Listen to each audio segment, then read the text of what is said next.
കൽക്കി 2898 AD ഈ ആഴ്ച റിലീസാകാൻ പോകുന്ന ഈ സിനിമ ഇന്ത്യൻ സിനിമയുടെ ചരിത്രം തന്നെ മാറ്റിക്കുറിക്കാൻ പൊട്ടൻഷ്യലുള്ള ഒന്നാണ്. മാറ്റിക്കുറിക്കോ ഇല്ലയോ എന്നുള്ള കാത്തിരുന്ന് തന്നെ കാണണം. പക്ഷേ എന്നിരുന്നാലും ഈ സിനിമ നിങ്ങൾ കാണാൻ പോവുകയാണെന്നുണ്ടെങ്കിൽ അതിന് മുന്നേ അറിഞ്ഞിരിക്കേണ്ട ഒരുപാട് കാര്യങ്ങളുണ്ട്.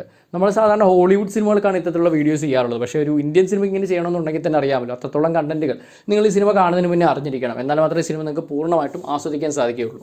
സോ കൽക്കി എന്ന് പറയുന്ന ഒരിക്കലും ബാഹുബലിയൊക്കെ പോലെ ഒരു ഒറിജിനൽ ഫ്രാഞ്ചൈസി അല്ല, മറിച്ച് ഹിന്ദു പുരാണത്തിലെ വിഷ്ണുവിൻ്റെ ദശാവതാരത്തിലെ അവസാന അവതാരമായ കൽക്കിയെ ബേസ് ചെയ്ത് വരുന്ന ഒരു ഫ്രാഞ്ചൈസിയാണ്.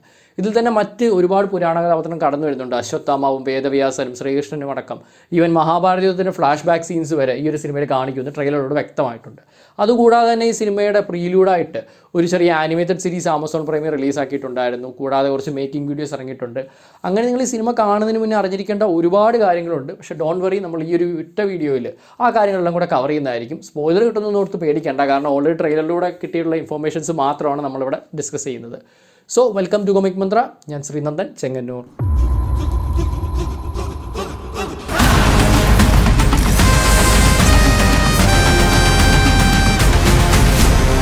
വീഡിയോ സ്റ്റാർട്ട് ചെയ്യുന്നതിന് മുന്നേ കൽക്കി യൂണിവേഴ്സിനെ കുറിച്ചിട്ടും അത് ബേസ് ചെയ്തിരുന്ന പുരാണങ്ങളെ കുറിച്ചും ഡിസ്കസ് ചെയ്യാൻ പറ്റും. നമ്മളൊരു വാട്സപ്പ് ഗ്രൂപ്പ് സ്റ്റാർട്ട് ചെയ്തിട്ടുണ്ട്. പ്രൊജക്ട് കെ ഫനാറ്റിക്സ് കേരള എന്നാണ് ഈ ഗ്രൂപ്പിൻ്റെ പേര്.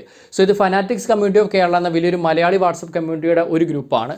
ഈ ഒരു കമ്മ്യൂണിറ്റി തന്നെ ഇൻഫോർമേഷൻ എൻ്റർടൈൻമെൻറ്റ് ബേസ്ഡ് ഒരുപാട് ഗ്രൂപ്പുകളുണ്ട്. അപ്പോൾ ഈ ഒരു ഗ്രൂപ്പിലേക്കും അതേപോലെ കമ്മ്യൂണിറ്റിയിലേക്കും ചേരാൻ താല്പര്യമുള്ളവർക്കായിട്ട് ലിങ്ക് താഴെ ഡിസ്ക്രിപ്ഷനിലും കമൻറ്റ് ബോക്സിലും കൊടുത്തേക്കാം. ഹെൽത്തി ആയിട്ടുള്ള ഡിസ്കഷൻസുമായിട്ട് മുന്നോട്ട് പോകാം. ഹിന്ദു പുരാണം അനുസരിച്ച് കാലചക്രം 4 യുഗങ്ങളായി തരംതിരിച്ചിരിക്കുന്നു. സത്യയുഗം, ത്രേതായുഗം, ദ്വാപരയുഗം, കലിയുഗം. വിഷ്ണുവിൻ്റെ 9ാമത്തെ അവതാരമായ ശ്രീകൃഷ്ണൻ ഇഹലോകവാസം വെടിഞ്ഞതോടെ കലിയുഗം ആരംഭിച്ചു. കലിയുഗാന്ത്യത്തിൽ ഭഗവാൻ മഹാവിഷ്ണു കൽക്കി എന്ന അവതാരമെടുക്കുമെന്ന് പല പുരാണങ്ങളും പ്രവചിക്കുന്നു. കലിയുഗത്തിൽ ധർമ്മം ക്ഷയിക്കുകയും അധർമ്മത്തിന് ഉയർച്ച ഉണ്ടാവുകയും ചെയ്യും. മനുഷ്യർ സത്യവും ധർമ്മവും ഉപേക്ഷിച്ച് അധാർമികമായ ജീവിതം നയിക്കും. ഭരണാധികാരികളുടെ ലക്ഷ്യം പണം മാത്രമാകും. ക്ഷാമം, സാംക്രമിക രോഗങ്ങൾ, വരൾച്ച, കൊടുങ്കാറ്റ് എന്നിവയാൽ ജനം കഷ്ടപ്പെടും. അങ്ങനെ കാലദോഷത്തിൻ്റെ പാരമ്യത്തിൽ ധർമ്മം പുനഃസ്ഥാപിക്കുവാനായി വിഷ്ണു ശമ്പല എന്ന ഗ്രാമത്തിലൊരു കുടുംബത്തിൽ കൽക്കിയായി ജനിക്കും. കൽക്കിയുടെ എതിർമൂർത്തി കലിയാണ്. ലോകത്തെ ധർമ്മം ഇല്ലാതാക്കി ലോകം ഭരിക്കുന്ന കലി. നളചരിതത്തിൽ വരുന്നത് ഇതേ കലിയാണ്.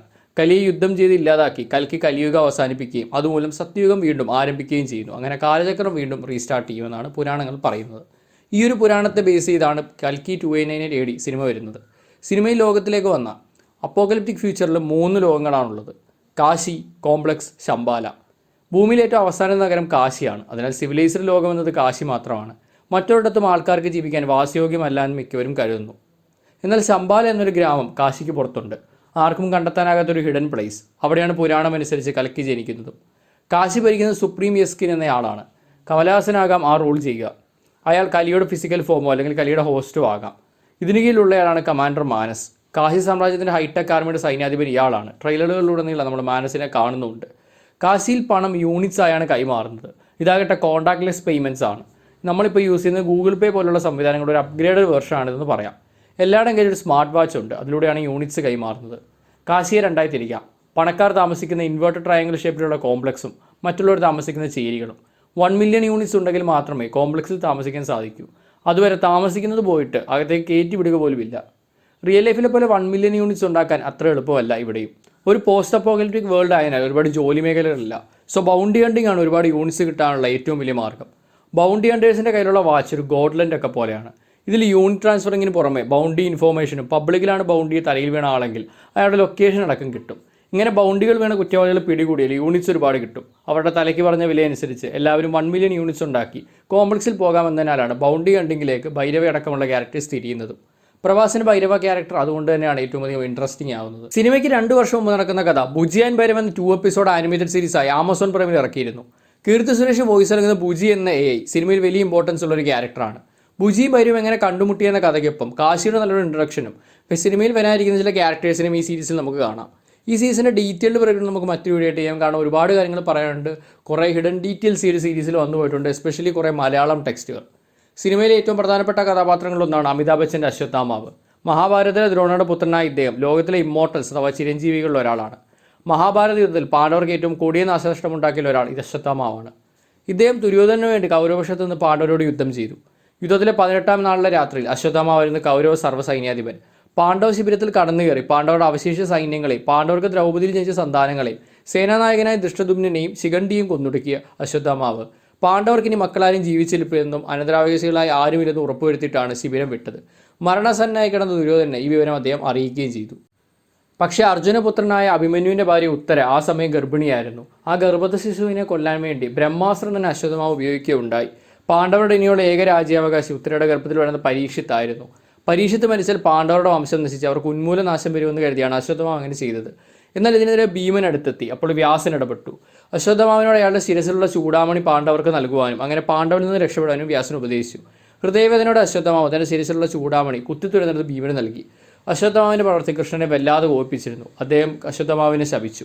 നീ ബാലഘാതകിയും ദുഷ്ടനുമാണെന്ന് ലോകം മനസ്സിലാക്കിയിരിക്കുന്നു. ബുദ്ധിമാന്മാർ നിന്നെ പാപി എന്ന് വിളിക്കും. നിനക്ക് ജനങ്ങൾക്കിടയിൽ ഇരിപ്പിടം കിട്ടുകയില്ല. നിന്റെ ശരീരത്തിൽ സകല വ്യാധികളും പടർന്നു പിടിക്കും. ഇത്തരത്തിൽ അശരണനായി നീ 3000 കൊല്ലം ഭൂമിയിൽ അലഞ്ഞു തിരിയും. നിന്നാൽ വധിക്കപ്പെട്ട ഗർഭസ്ഥ ശിശുവിനെ ഞാൻ ജീവിപ്പിക്കും. നീ നോക്കി നിൽക്കെ അവൻ അടുത്ത കുരുരാജാവെന്ന് പ്രസിദ്ധനാകും. ഇത്രയുമാണ് ശ്രീകൃഷ്ണന്റെ ശാപം. ഇത് കേട്ട് അശ്വത്ഥമാവ് ദുഃഖിതനായി വ്യാസനൊപ്പം വനവാസത്തിന് പോയി. ഉത്തരയുടെ ഉദയത്തിൽ ഉണ്ടായിരുന്ന ആ ശിശുവാണ് പരീക്ഷിത്ത് രാജാവായി പിൽക്കാലത്ത് മാറുന്നത്. പരീക്ഷത്തിനെയും തക്ഷകന്റെ ശാപത്തെപ്പറ്റി നിങ്ങൾ കേട്ടിട്ടുണ്ടാകും. ഈ സിനിമ അതിന് വലിയ പ്രാധാന്യമില്ലെങ്കിലും ആ ഒരു കഥ അറിയാൻ താല്പര്യമുള്ളവർക്ക് ഷോഡൗൺ ടാക്കീസ് ചാനൽ ചെയ്ത പുഴു സിനിമയുടെ എൻഡിങ് എക്സ്പ്ലനേഷൻ വീഡിയോ ചെക്കൗട്ട് ചെയ്യാനാണ്. ലിങ്ക് താഴെ ഡിസ്ക്രിപ്ഷനിലുണ്ട്. ട്രെയിലറിലൂടെ അശ്വത്ഥമാവ് അതിൻ്റെ ചൂടാമണി വീണ്ടും കണ്ടെത്തുന്നത് നമ്മൾ കാണുന്നുണ്ട്. ദീപികയുടെ സുമതി എന്ന ഗർഭിണിയായ ക്യാരക്ടറിനെ പ്രൊട്ടക്ട് ചെയ്യുന്ന അശ്വത്ഥമാവാണ്. പണ്ട് ചെയ്ത പാപത്തിൻ്റെ പശ്ചാത്താപം.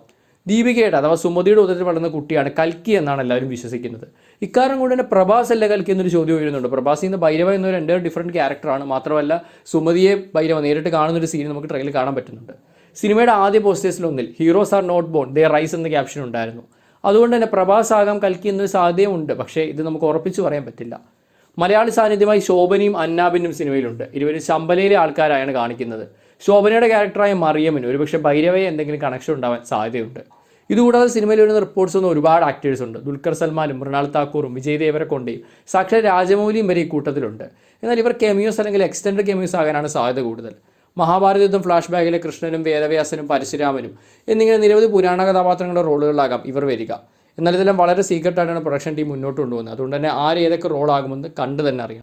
അപ്പോൾ ഇത്രയാണ് കൽക്കി 2898 AD സിനിമ കാണുന്നതിന് മുന്നേ നിങ്ങൾ അറിഞ്ഞിരിക്കേണ്ട എല്ലാ കാര്യങ്ങളും. നമ്മൾ നേരത്തെ പറഞ്ഞാൽ ഭുജിയാൻ ഭൈരവ വളരെയധികം ഇമ്പോർട്ടൻ്റ് ആയിട്ടുള്ള കണ്ടന്റാണ്. സോ നിങ്ങൾ തീർച്ചയായിട്ടും അത് ആമസോൺ പ്രൈമിൽ പോയി കാണുക. അതിൻ്റെ ഒരു ഡീറ്റെയിൽഡ് ബ്രേക്ക് ഡൗൺ ഉടൻ തന്നെ നമ്മൾ ചാനൽ അപ്ലോഡ് ചെയ്യുന്നതായിരിക്കും. വീഡിയോയുടെ തുടക്കത്തിൽ പറഞ്ഞിട്ടുണ്ടായിരുന്ന പ്രൊജക്ട് കെ ഫനാറ്റിക്സ് ഗ്രൂപ്പും ഫനാറ്റിക്സ് കമ്മ്യൂണിറ്റിയും മറക്കണ്ട. അതിൻ്റെ ലിങ്ക് ഡിസ്ക്രിപ്ഷനിലും കമൻറ്റ് ബോക്സിലുണ്ട്. ഈ ഒരു സിനിമ വലിയൊരു ഹിറ്റ് ആവുമോ അതോ വലിയൊരു ഫ്ലോപ്പ് ആവുമോ എന്താണ് നിങ്ങളുടെ തോട്ട്സ്, അതും കമൻറ്റ് ബോക്സിൽ പറയുക. അപ്പോൾ കൂടുതൽ ഇത്തരത്തിലുള്ള കൽക്കി റിലേറ്റഡ് വീഡിയോസിനെ കുറിച്ചിട്ടും അതിന് പുറമെ Marvel DC anime gaming related വീഡിയോസിനെ കുറിച്ചിട്ടും ഒക്കെ നമ്മുടെ ചാനൽ ചെയ്യുന്നുണ്ട്. അപ്പോൾ ഇത്തരം കണ്ടൻസ് ഇഷ്ടമാണെന്നുണ്ടെങ്കിൽ തീർച്ചയായും ചാനൽ സബ്സ്ക്രൈബ് ചെയ്യുക, ഇൻസ്റ്റാഗ്രാം പേജ് ഫോളോ ചെയ്യുക. അപ്പോൾ ഇനി മറ്റൊരു വീഡിയോ കണ്ടുപിടുന്നതായിരിക്കും. This is Ranjan Chengannur signing off from comic Mantra.